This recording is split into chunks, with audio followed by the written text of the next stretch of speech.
of the financial aid offer, and that's something that we'll talk about later on, the difference between that and need-based aid. Okay, if you have any questions throughout, just raise your hand and I could, yes, yeah. When do we start applying for FAFSA? So FAFSA should be available December 1st. So, yeah. So if my kids are in junior year, Oh, okay, when do I sure. apply? That's good, thank you. Yeah, so you should be applying the fall of your child's senior year in high school. So then the year before they're about to head off to college is when you file the FAFSA. So juniors, you're gonna be doing this next year. Yeah, and hopefully next year it'll be available October 1st, like it normally is. All right, great, thank you. But just like that, yeah, have any questions? Okay, so what is financial aid? So really simple, it's money to help students pay for college. And it comes in three main varieties. The first, grants and scholarships. That's the best kind of financial aid that there is because it's free money, it's gift aid. It doesn't have to be repaid, it just comes off of the bill. So you're granted money, you get a scholarship, that's just money that goes against the bill. So hopefully when you get your financial aid offers from your colleges, you see some grants, you see some scholarships, or at least one or the other. The second is federal work study. This is money set aside for a student to earn by working a job on campus while they're in college. And this is a federal program. You will see in your offers from your colleges if you have a federal work study offer and what that dollar amount is. Yes? Sorry, are you going to share the slides after that? Oh, yeah, good question. I can. I did send them to someone, but I will send them out. And this is on our website as well. But I can send them out if you want. You can give me your email address and I'll send them out to you, or I can send them out to my contact here. Yeah, thank you. Federal work study is money set aside for a student to earn by working a job on campus. If you see a work study award amount in your offer, that means that is the amount that the student can earn throughout the year by working a work study job. So, you know, if you see $1,000, $1,500, $2,000, these are kind of the amounts you're going to be looking at when you're looking at federal work study.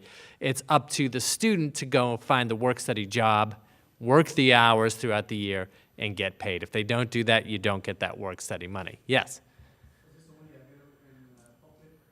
No, this is available at public and private colleges, yeah. And so the college actually determines, they get some money from the federal government to apportion out to their work study students, and they determine who gets a work study award.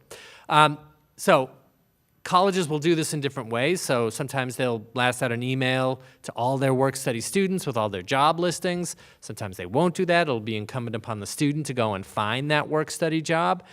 So if you have a work study offer, you want that work study money, and you're not sure what to do next, contact the financial aid office at the college. And that won't be the last time I say that throughout this presentation. It's one of the big themes. I said you probably will forget a lot of this. One thing you should remember, though, is the financial aid office is a resource for you. So if you have questions, you should not be shy about contacting the financial aid office at the college. Now, if you didn't get work study and you still want to work a job on campus, you can do that. There are plenty of jobs on campuses usually that are not work study jobs that you can still get and earn money and help supplant that way. Again, this comes to you in a check like any other job. I had a work study job when I was in college. I answered the phones in an office, and I got paid like $125 or $150 every 2 weeks, and that was kind of my living money, right? So that's how I imagine most students probably spend their work study money. People ask, can we pay tuition with it? You can pay whatever you want with it, sure. But most students, I think, it's kind of their living money. And you're not going to see huge amounts. Like I said, you know, $1,000, $2,000. When my wife went back to school in her 30s, she got a $500 work study offer, and she took it, and she worked the hours, and she got paid $500 over the year, over the semester, but that's what it was. Because if you think about it, you know, you're not going to be working 40 hours a week if you're a student, right? Okay, so that's work study, and the final one is federal student loans. Now, certainly not any loan that you get to pay for college is financial aid. MIFA loans, even though we like them, they're not financial aid. This one program is financial aid, and that are the federal direct student loan programs. And the reason is because they have benefits associated with them that aren't there on other loans. And we're going to talk about what those are in just a second. But those are the three main types of financial aid. Granted scholarships, the best. Federal work study, money to earn while working a job on campus. And then federal direct student loans. And so here we are. So since we talk about student loans a lot in the country, in the media, people have the idea, and this is a surprise to a lot of parents and a lot of students, when they get to this point where they have to pay for college, they think that the students can just go and borrow whatever amount of money they need in their own name as long as they promise to pay it back later. And that's not really the case. Most loans need someone else to co-sign so they can pass a credit check. These federal direct student loans do not. So that's the first benefit. The student is the sole borrower because there's no credit check to be approved. You basically file your FAFSA and you're eligible for these federal direct student loans. They may be subsidized or unsubsidized. A portion of them at least may be subsidized, and that's another benefit. So what that means is that when a student is in school, they're not expected to be making payments on these loans, right? The loans are in deferment until after they graduate. On a subsidized loan, there's no interest accruing on the amount that you borrowed while you're in school. On an unsubsidized portion, there is interest accruing on that. So at least some of these loans are going to be subsidized. You may qualify for a subsidy on some of these loans, but at least some of the portion will be unsubsidized. But it's based on your financial need whether or not you qualify for a subsidy. But they're, again, almost the only loans that have these, have that as an option. Now, the interest rate for the upcoming year is 6.53%. It's on the high side this year. It's fixed, so it won't change. Yes? Do you mind explaining the difference between subsidized and unsubsidized? Sure. So on subsidized, if you borrow, let's say if you have a $3,000 subsidized loan and then a $2,500 portion that's not subsidized, on that $3,000 while the student is in school and they're not making any payments on that loan, there's no interest that's being added to it. The government's essentially paying that interest while the student is in school. On the unsubsidized portion, there is interest being added to it. Yeah, so that's the difference. Yes?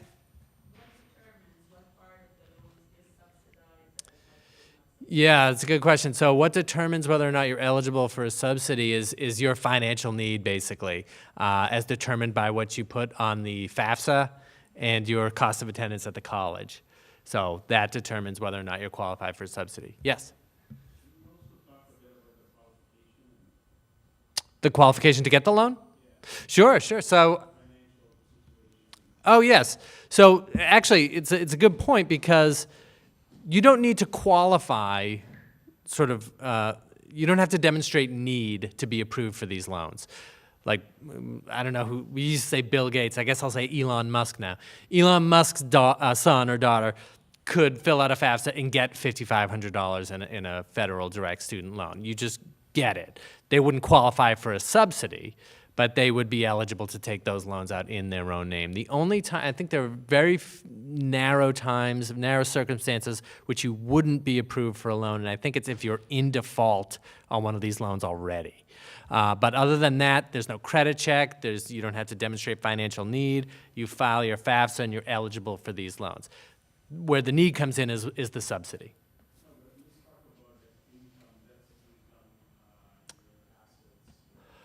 Okay, so those things are not looked at. The debt-to-income ratio, credit score, anything like that is not looked at whether or not you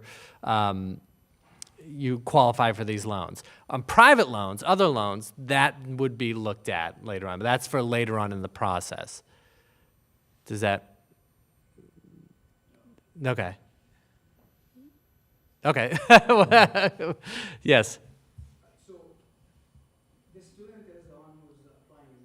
Yes. So their family situation does not matter. Right. So you're saying if the student is in default, then they're not going to qualify.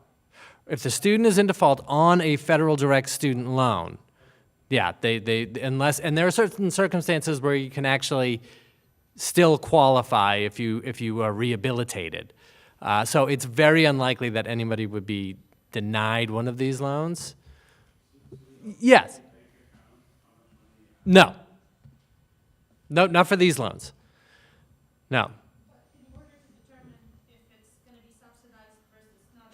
Oh, sure. So then that would, and that goes into the information you put on the FAFSA, which is your income and your assets, and then the cost of attendance at the college. And so that determines your financial need. And so it gets complicated that I couldn't explain in great detail there'd be different case studies and different circumstances at different colleges, even within the same family, whether or not you qualify for a subsidy. So you might qualify for a subsidy at one college and not at another based on the cost of attendance at that college. But generally speaking, it's everybody gets these loans for the most part. For the subsidy, that would depend on your financial need. So that, and your financial need, when they're coming up with that, that does involve things like income and assets. Yes. No, not at the subsidy part, but we will go into detail at the calculating the student aid and the cost of attendance as well. So we can talk later if you like, but we'll go through that at a high level, and then I can follow up with you after if you like. Okay. Yes. So when you say it depends on the income that you put in the FAFSA, are we still talking about the student or the family? No, we're talking about the family. Okay, so now it's the family. Yeah. Okay. Okay. So let me continue on. So the interest rate is 6.53% for the next year. It's a fixed rate. Your following year loan would be at a different rate, presumably, and that would be at a fixed rate as well. So all these loans are fixed, so they're not going to change interest rates, but they may have different interest rates from year to year. If you look on the right, this is the amount that you can actually borrow through these loans every year. So there are loan limits associated with them. $5,500 for freshman year, $6,500 sophomore year, $7,500 for the final 2 years. So this is why we say if you're going to be borrowing anything, you should start by taking these loans because they're the best options for students, but they do have these limits associated with them. So oftentimes, and they're part of the financial aid package already. So once you have the financial aid over here and you still have a balance, you can't dip back into these loans, right? So any loan that you get after these would probably have to be based on credit or credit and income approval. Now, for me, the big reason why these loans are considered financial aid, the benefits associated with them, number one, no payments while you're enrolled in school. Repayment begins 6 months after you leave or graduate or fall below half-time. But it's the flexibility in repayment, right? So if you take all of the loan amount here that you are eligible to borrow, you will leave with about $27,000 in loan debt in your own name as a student. The standard repayment term to pay that back is 10 years. So you start 6 months after you graduate, you have 10 years to repay it. But that estimated monthly payment should be around $300 to $350 a month. If that's manageable, then great. If you would like it to be lower, there are lots of ways to lower that monthly payment, right? So you can base the repayment on your income and sort of stretch that repayment term out to 20 or 25 years and make the monthly payment 10% of your discretionary income every month. And then if you're not done paying off by that point, you can have the balance forgiven. There's public service loan forgiveness option where if you're working for a nonprofit or eligible employer for 10 years and you're on one of those plans, you can again forgive the balance at that point. You can apply to have the balance forgiven and it will be forgiven if it meets the criteria. There are deferment options if you go to graduate school and you want to put those loans back into a deferment, and you can do that. There's economic hardship forbearance. There's lots of flexibility in how you can repay these loans that are just not there with other types of loans. Yeah. Interest? So it depends on the circumstance. It depends on if you have a subsidy and you go back into school, that subsidy is going to kick in again. If it's an economic deferment or an economic forbearance, interest would accrue for the most part. Yeah. Okay. So In terms of financial aid, where does it come from? We've talked a lot already about the federal government. So the federal government does the federal Pell Grant, which is a grant program. Work study is a federal program. These loans that we're just talking about, there are also tax credits that you can claim for paying tuition. The website for all the federal loan program, federal aid programs is studentaid.gov. The state of Massachusetts, we're going to be talking a little bit about the new programs there, but they give out a lot of financial aid as well. So grants like the Mass Grant Program, scholarships and tuition waivers like the John and Abigail Adams tuition waiver program or the Koplik Scholarship, and loans like the Mass No Interest Loan. The agency that takes care of that is called OSFA, the Office of Student Financial Assistance. And the college and university gives out a lot of grants and scholarships themselves. Some colleges have their own loan programs, most don't. There are outside scholarships, as you may know, that you can apply for, and we tend to think of those at two levels. First being local scholarships. Consult your high school counselors. They often have the best information on the availability of local scholarships from local businesses and organizations. For national scholarships, you can do a scholarship search engine, and we link to some on MIFA.org, and the way that would work is the student would create a profile, and based on their profile, they would sort of be filtered all of their scholarship opportunities that they can apply for. I should note that outside scholarships are usually in smaller amounts than scholarships from colleges. So like $1,000, $2,000, $500, that is representative of the amount of a lot of outside scholarships. And I do like to point out this figure, which is that the most recent figure that we have for the amount of financial aid granted in a year is $177 billion. So there's a lot of financial aid that's granted. I mean, everybody kind of knows that college is, or at least can be, really expensive, but I think they don't understand just how much money is given away in financial aid every year. It's a lot. And most families will qualify for some level of financial aid. Okay. Now, how's it given out? Merit-based aid is one way, so that's in recognition of student achievement. So think about academic scholarships. Think about athletic scholarships. This is mostly given out by colleges and universities. So everything that the federal government does, none of that is merit-based. Some things that the state does is merit, but mostly it isn't. So this is really the realm of the colleges. And so the thing you have to understand about that is that colleges will have really different practices on merit-based aid. So some colleges give out a lot of merit-based aid in the forms of scholarships. Some don't. Some don't give out any. It really depends on the capability and just the policy of the colleges. So a lot of really, expensive, prestigious colleges like Harvard, they don't give out any merit scholarships. It's everything that they do is need-based. So it's different. You should check at each college, and you can ask them if they do merit aid, and they'll tell you. The other thing is you need to file financial aid every year, right? So you'll get a financial aid offer for that year upcoming. If you see a scholarship, you should check with the college, is this a scholarship that I can renew every year, or is it just for this year? If it is something that you can renew, what are the requirements that the student has to meet in order to renew it? Because the very few times, it doesn't happen often, but when a parent has called me and said that they got a lot less in financial aid this year than they got last year, it's because the student didn't meet the criteria to renew their scholarship. And then the last thing is to just check, this is the other really important thing that you shouldn't forget. So financial aid is a resource for you, financial aid office. The other thing is look for deadlines and scholarships and don't miss any deadlines. So every college will have their FAFSA deadline, every college will have their admissions deadlines, but check if there are other deadlines too, right? So if there are specific scholarships that colleges give out, you may have to apply separately for those, and they may have their own deadlines. So you just want to make sure you look on the admissions and financial aid websites of the college to see what deadlines you need to meet. That's merit-based aid. Most financial aid, though, is not merit-based. It's need-based financial aid. So this is not based on student achievement. It's based on the family's financial eligibility or their financial need. So how do they determine what your financial need is? It's by those financial aid forms that you're going to file and the information that you put there.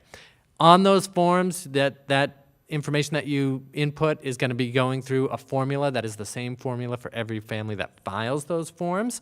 Examples of need-based aid include grants, so that's kind of the need-based version of scholarships, loans for the subsidy, as we said, and work study.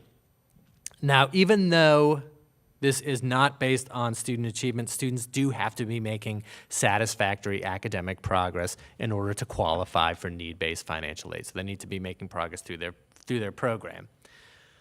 Okay, so the application process. Now here we're going to talk about the timeline. Again, this is something I mentioned in my admissions presentation, so apologies if you've heard it, but your financial aid applications should be going on the same time as your admissions applications. Every year I do get one call from a family that has applied for admissions, waited to hear whether or not they were admitted, and then tried to apply for financial aid. You don't want to do that. Make sure you know what deadlines your colleges have for financial aid as well as for admissions.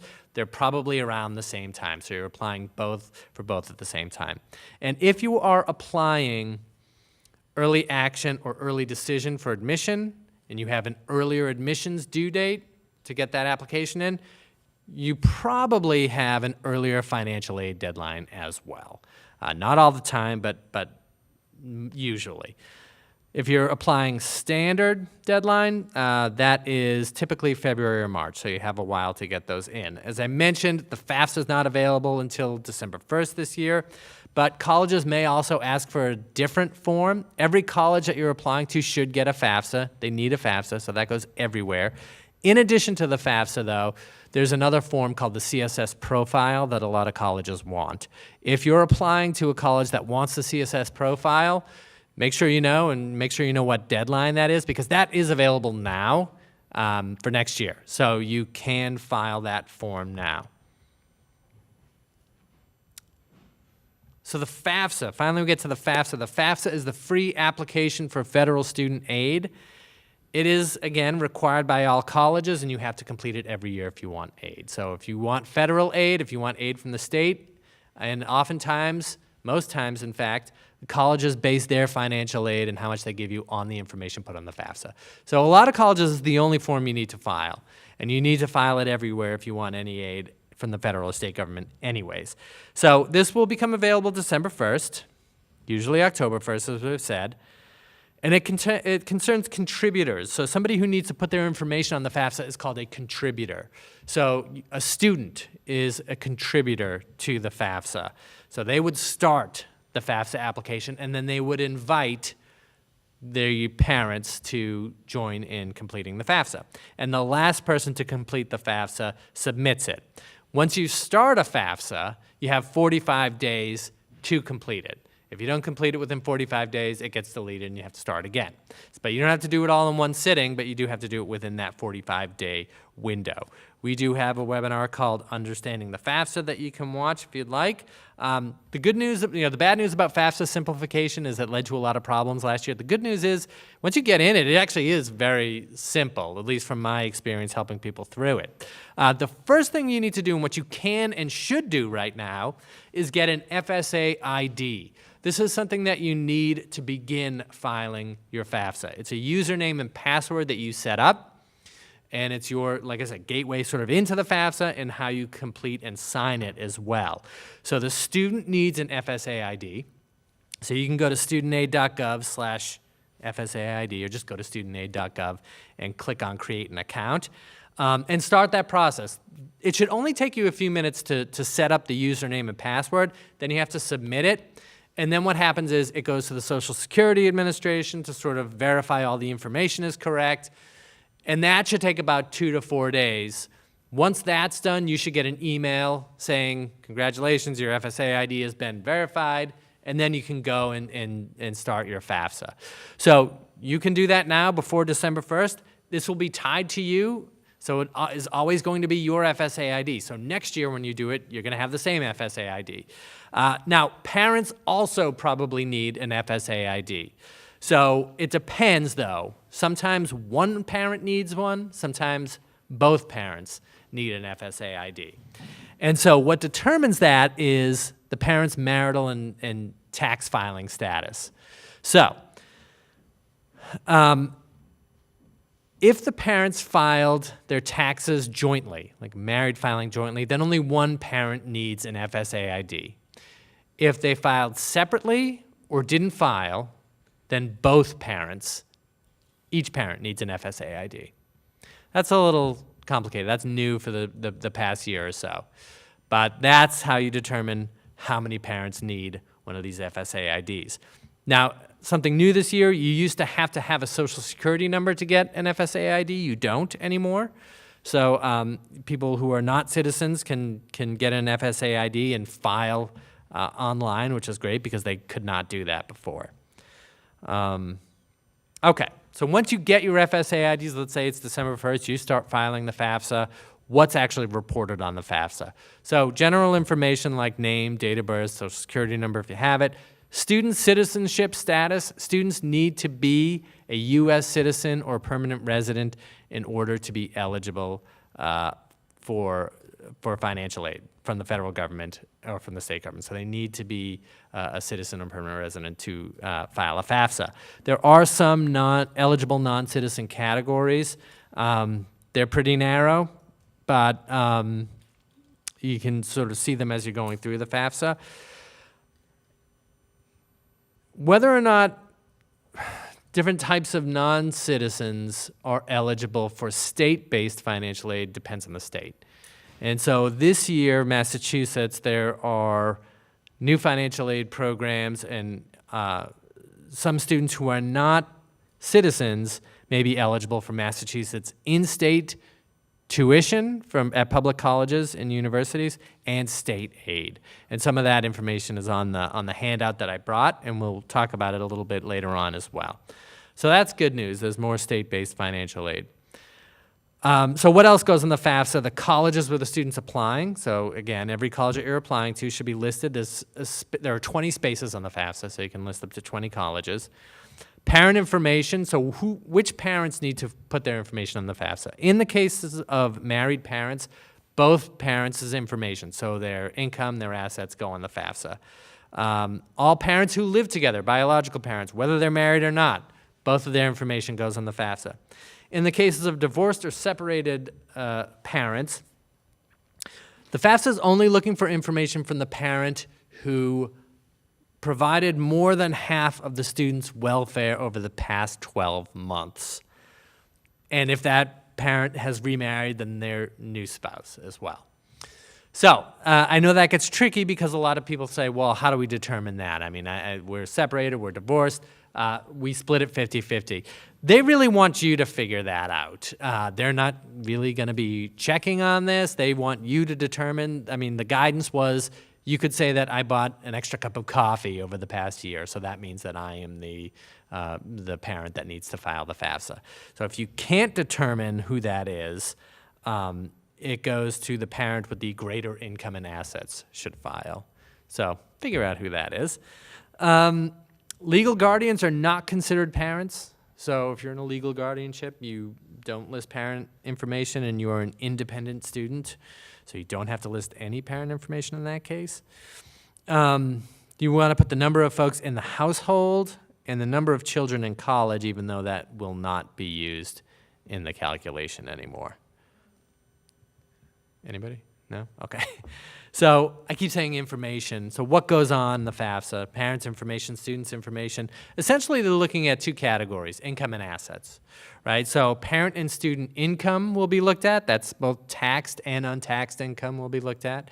The good thing about the FAFSA and part of the reason why it's so simple is that you don't have to most parents at least, don't have to get out their taxes and sort of transcribe line by line. If you filed your taxes, they're going to be using the year 2023's taxes, right? So presumably, if you're doing it this year, if you're doing it in December, you filed taxes last year.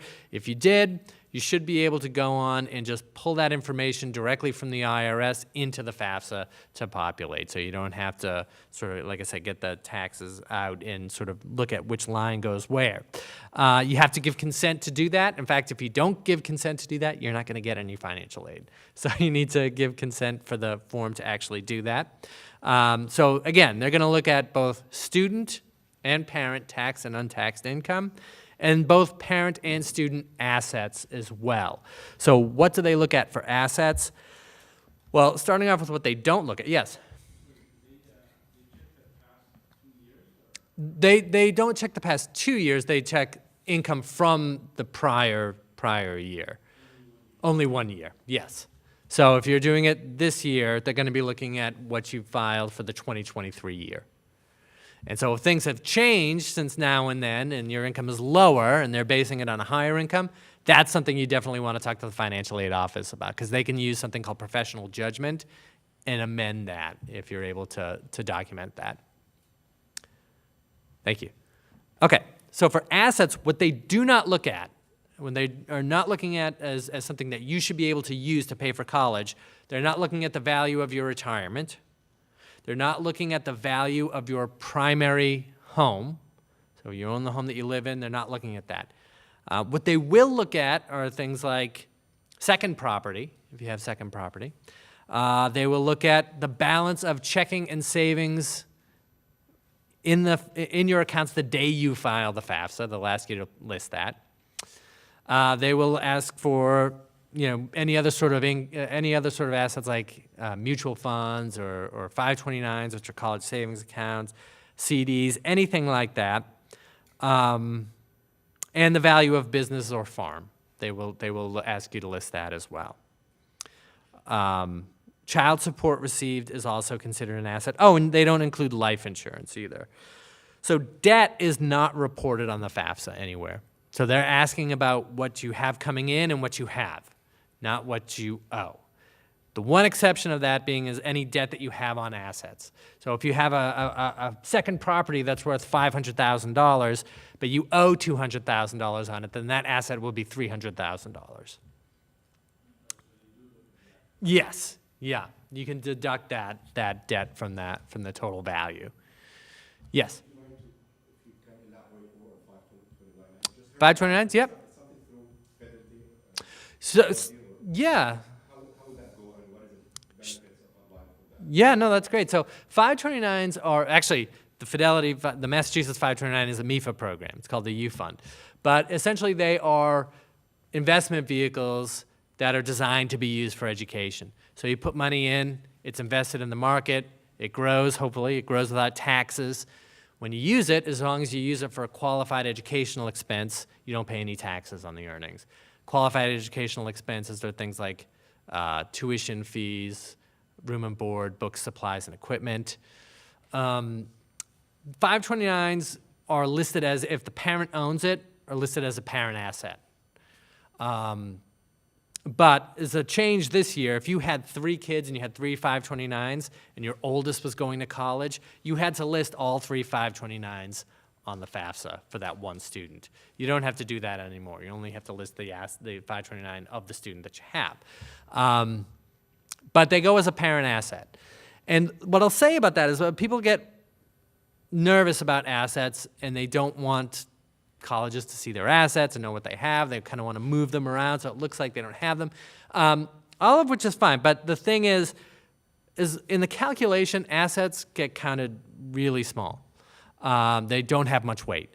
So when you're going through this FAFSA and you're going through the calculations as to how much you can afford to pay for a year in college, they'll take your available assets, anywhere from 3 to 5.6% of those assets will be put into that pile of what you can afford to pay for a year.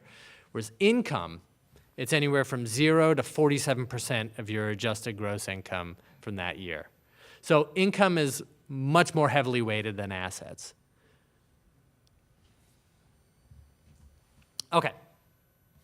Now, as I mentioned, there are other financial aid applications that some colleges want. Some colleges that give out a lot of their own money, a lot of private colleges mostly, want more information than what the FAFSA can give them to give out their own institutional financial aid. So they'll have their own application. A lot of colleges, a few hundred throughout the country, use this application called the CSS Profile.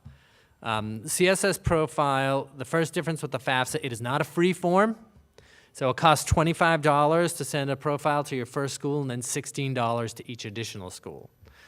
But there are fee waivers available. So if you make less than $100,000 a year, or meet some other requirements, then you're not going to be charged that, that fee.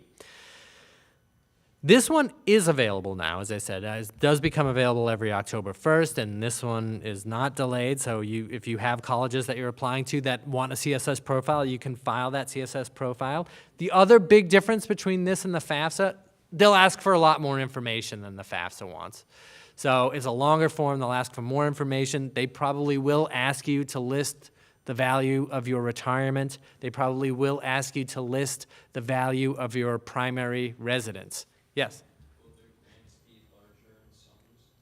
So that's a good question. Will the aid be larger then? It depends. So it won't necessarily be smaller. Every case is a little bit different. So so it does depend, but it doesn't mean that you're going to get less. That's what I would say. The other big difference between this and the FAFSA, in the cases of divorced or separated parents, the CSS profile probably will want the non-custodial parent to also file a CSS profile. So they'll be looking at both parents in that case. There are waivers that you can apply for. If that's not going to be possible, you can consult the college and see if they'll grant a waiver for that non-custodial parent to file. And it's up to them whether or not they will grant that, but there is a process for it. Aside from that, there may be other college-specific applications that you want to take a look at. Now, after you apply, oh, yes. Yes. Yes. You don't have to do it at the same time, but you would have to send them both. So you're applying a FAFSA, FAFSA goes everywhere, and then in additional schools, they want the CSS profile. Yeah, and they'll have their deadlines on their website, so. Now, after you apply, the colleges and the state will receive that data electronically. After you apply a FAFSA, you'll get, probably about 2 or 3 days afterwards, what's called a FAFSA submission summary, which lets you know you did everything right, you're all set, we got your information, the school has received it as well. For the profile, it's a different notification. Colleges may request additional information, and I'll just, oh, I don't have that, okay. Colleges may request additional information through a process called verification.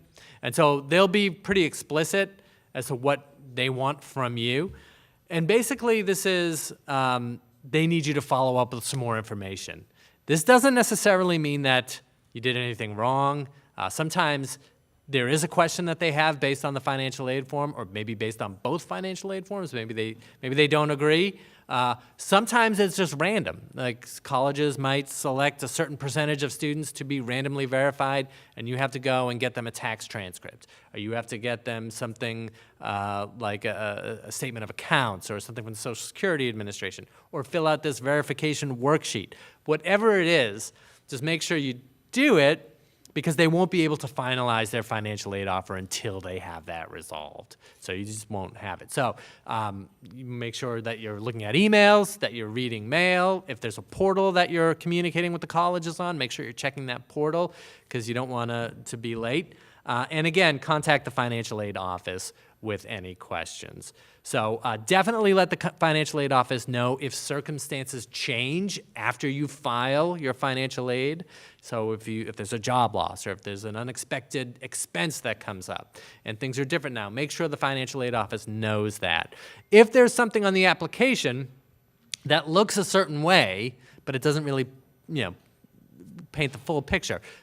Perfect example is an inheritance. If you get an inheritance and you have to have this, it shows up as income somewhere, you say, yes, this is the income that year, but this is a 1-year event. This is not my typical income, right?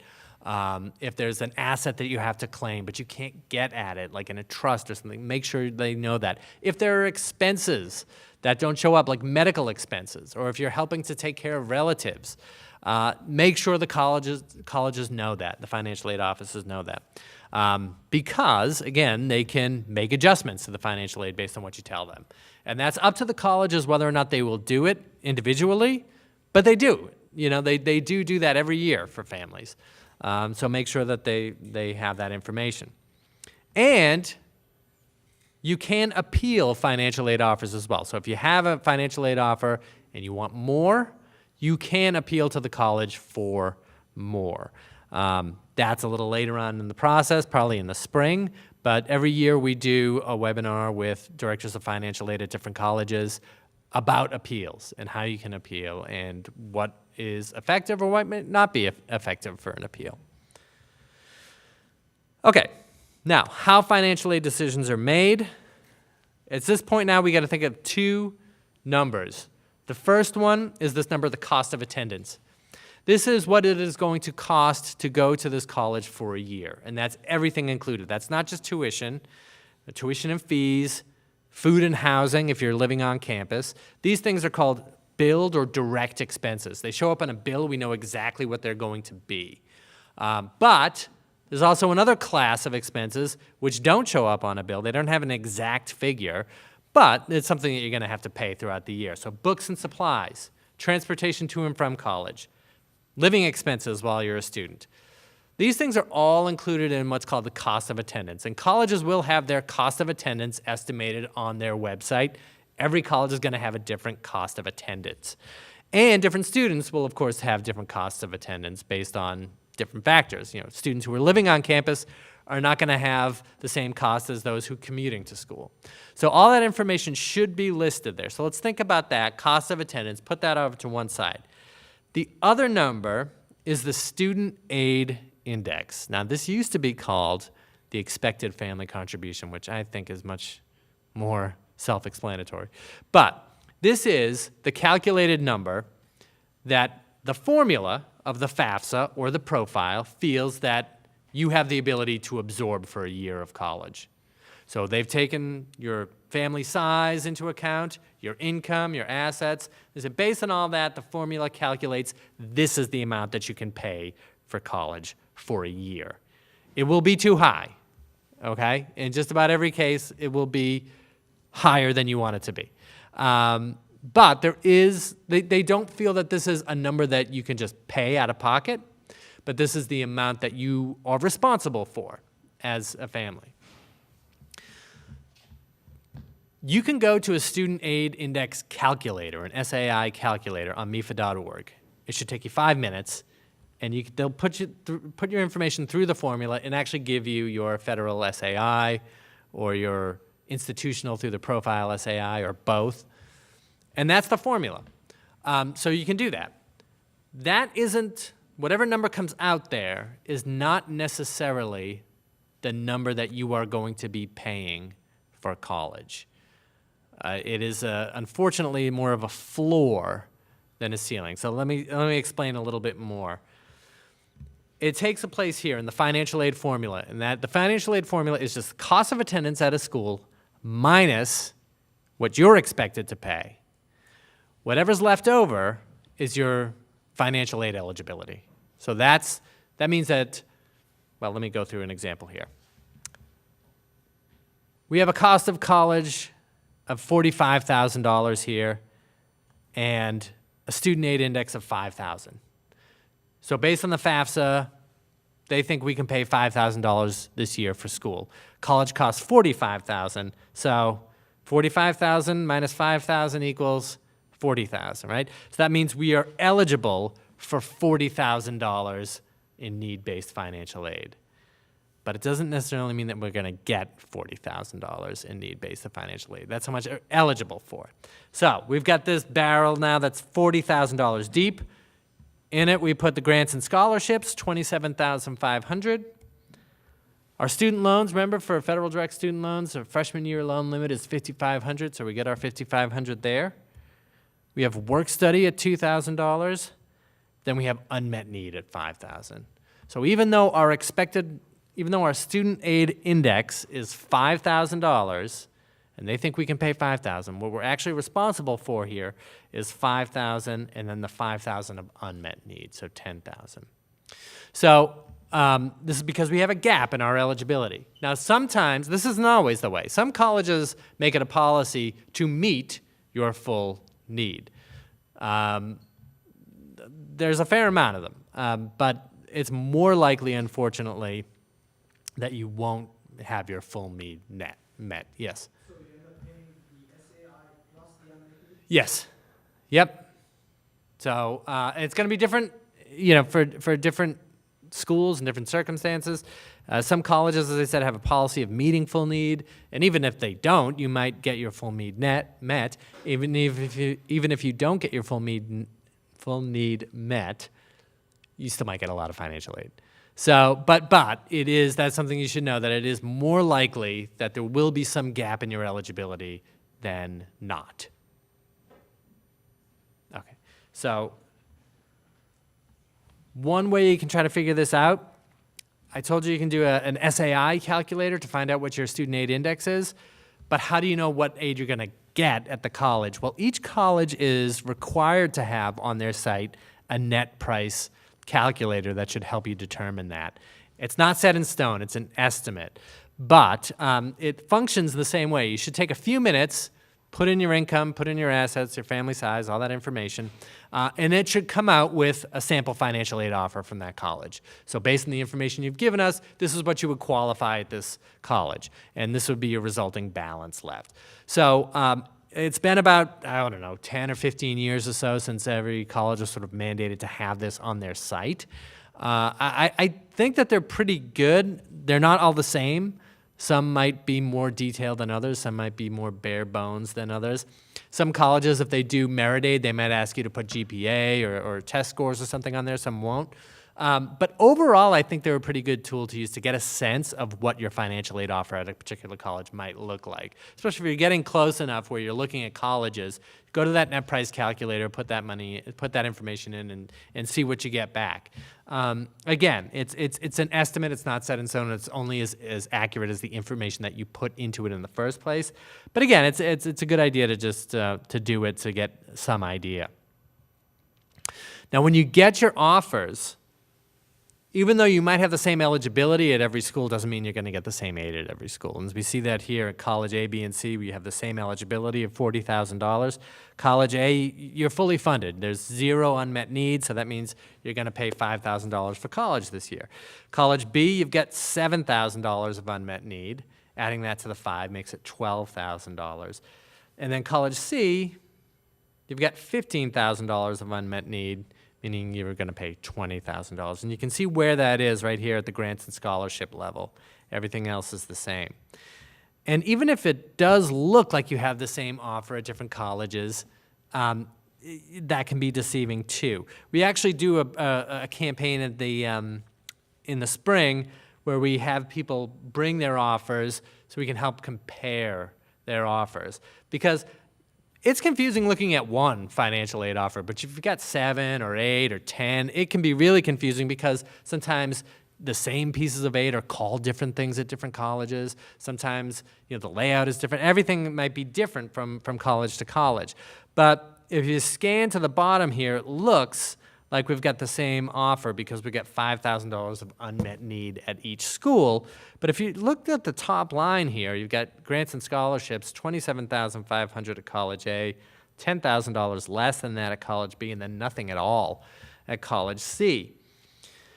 Where's that difference made up? It's made up in this loan section here. It says parent loan. Sometimes colleges put a parent loan on a financial aid offer. It's a bit of a controversial topic in financial aid. Not a lot of colleges do it, but there are some that do. It's typically a federal loan called a PLUS, stands for Parent Loan for Undergraduate Student. There's nothing wrong with a PLUS loan. It's a fine loan to have. It's a good loan, and you know, people apply for it all the time. But the thing is, it's not financial aid, so it doesn't have all those benefits that those federal student loans have with it. And you weren't granted it. You have to apply for a PLUS loan and be credit approved as a parent. So if you just see that, just pay attention and know that this is not aid that you received. It's a loan that they're, I guess if we want to be charitable, they're inviting you to apply for this loan, or they're saying you could fill the gap this way.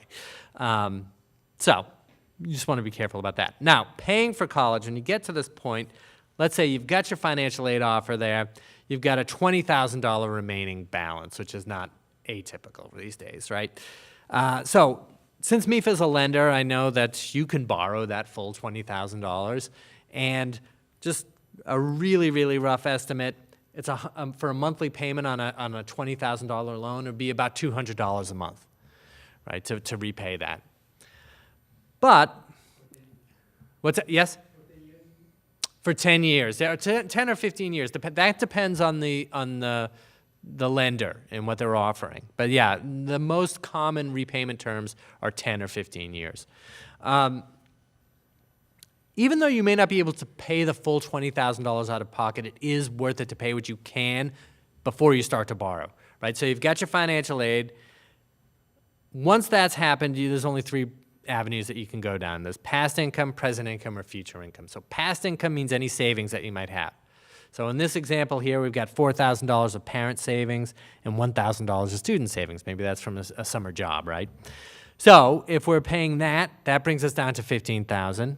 Present income, meaning the money that you're earning while your student's in school.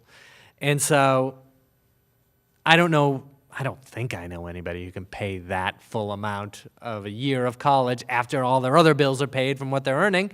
If you can, great, do that.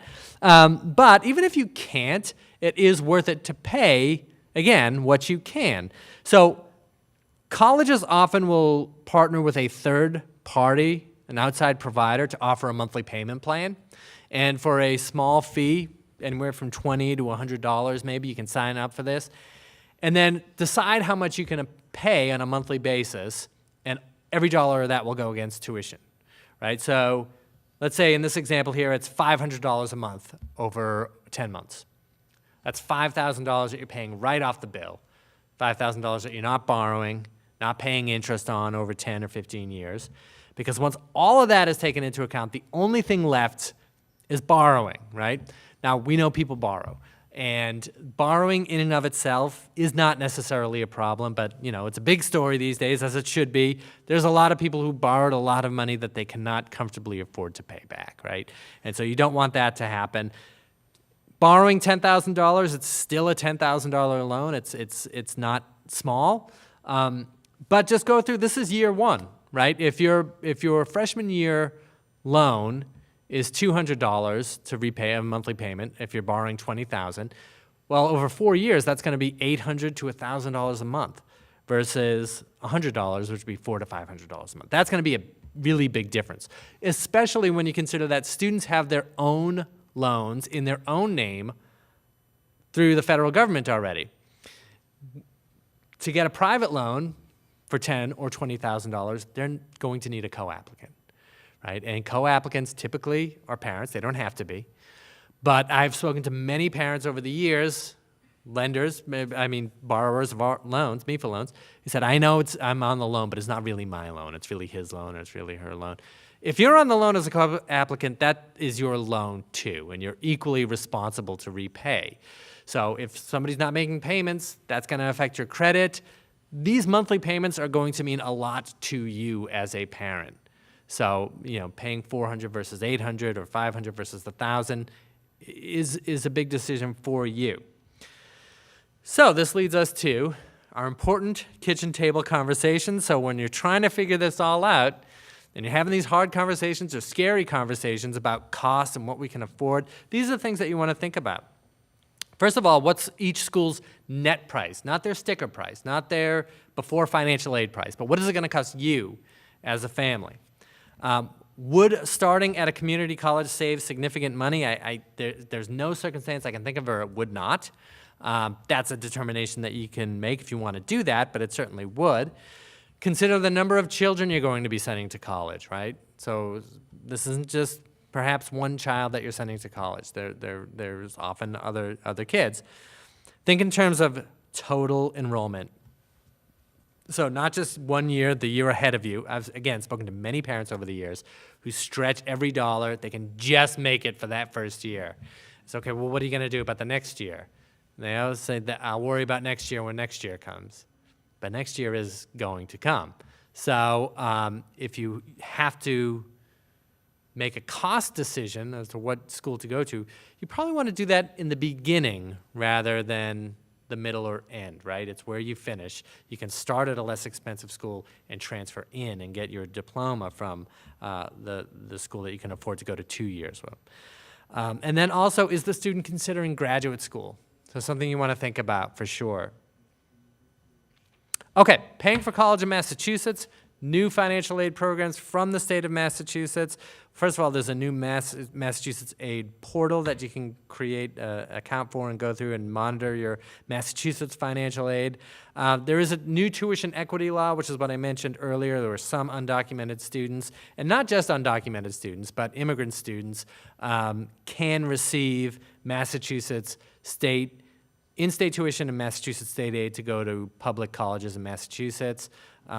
They would need to go through some documentation for that, file a form. It's all in the back, and if you have questions about it, we can talk about it later. There's a new expansion for the Mass Grant Program, which is free or reduced tuition and fees for low and middle income students and a potential book stipend, which is huge. I mean, that is going to make college much less expensive for many middle and lower income folks. Mass Educate is a free community college program for all students. So again, this is why I can't think of any circumstances where free community college for 2 years doesn't result in lower costs for overall. Mass Transfer is a program where you can start at a community college and transfer into a 4-year public college and pay a lower rate. And there's also Tuition Break, which is a New England Board of Higher Education program. And the way that program works is if you want to study at a public college or university in Massachusetts to keep your costs low, but the college, it's no colleges in Massachusetts, no public colleges in Massachusetts offer your major, but they do in another New England state, you could go to that school in New England for a reduced rate as well. So there's lots of state-based and New England-based programs to keep your costs low, and more so this year than ever before. And I mentioned we're going to talk about some free resources. FAFSA Day is a series of virtual events where we actually help people file their FAFSAs. So you can get on with folks from MIFA, folks from high schools, folks from colleges, and just get into a Zoom room and actually file your FAFSA. So you can Google FAFSA Day or go to fafsaday.org and register. It's October through February. Ooh, I'm running out of space down there, aren't I? Okay, well, Massachusetts Educational Opportunity Centers there are 6 of them throughout Massachusetts: Boston, Worcester, Springfield, Chicopee, Haverhill. Can't remember the last one. But you can make an appointment, go in, it's free. Someone can just help you with whatever it is that you need, whether it's filing a FAFSA, filing a profile, creating your list, finding a job, those types of things.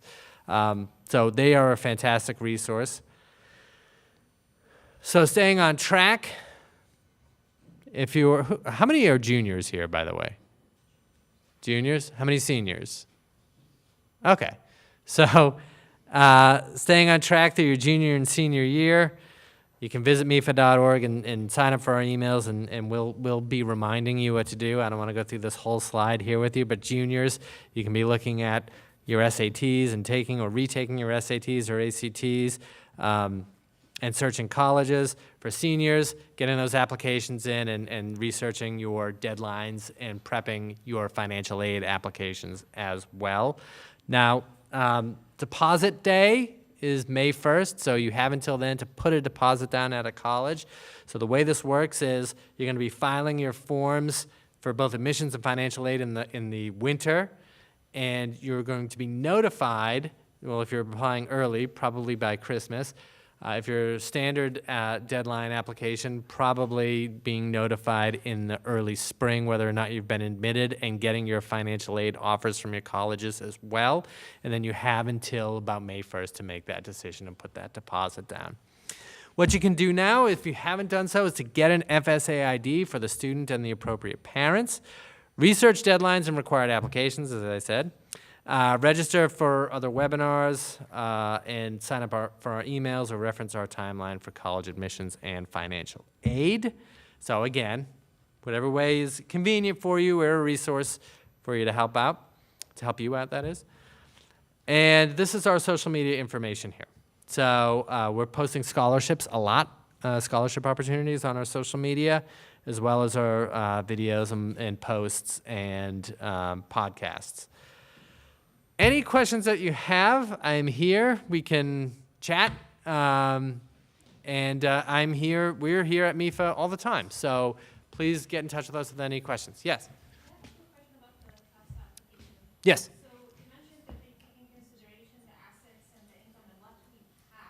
Yes. Does it consider what the expenses we have? No, no.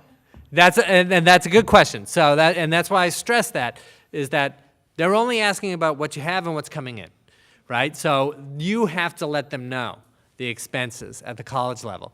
Some of those expenses, if you're looking to have your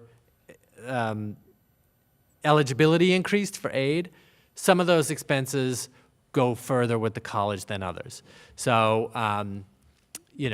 things that, particularly things that you can't do anything about, medical expenses or, like I said, taking care of relatives or things like that.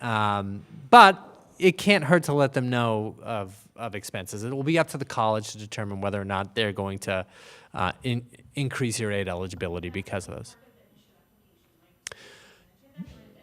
No, that would be, so you can find, that's a good question, yeah. So actually, that's another difference between the profile and the FAFSA. In the profile, there's a section at the end where you can list special circumstances that is not asked about on the form, but not on the FAFSA.